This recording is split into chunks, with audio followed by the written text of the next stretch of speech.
আর আপনি যত পাপ করেন না কেন মায়ুস হবেন না, মন ছোট করবেন না।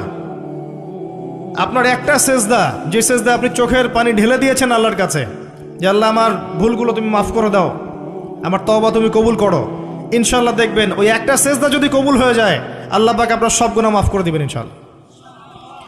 নামাজটা ছাড়েন না, যত পাপ করছেন করেন, আমি বলি নামাজ ছাড়েন না, ইনশাল্লাহ একদিন নামাজই আপনাকে পাপ থেকে বের করে আনবে ইনশাআল্লাহ।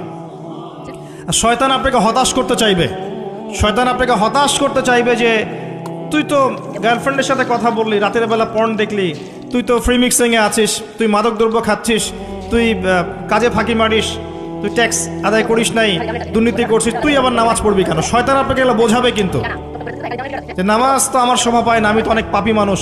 এই ধোকায় পা দিবেন না, আপনি নামাজ কন্টিনিউ করতে থাকেন, ইনশাল্লাহ আল্লাহ পাক আপনাকে পাপ থেকে বের করে আনবেন ইনশাল্লাহ।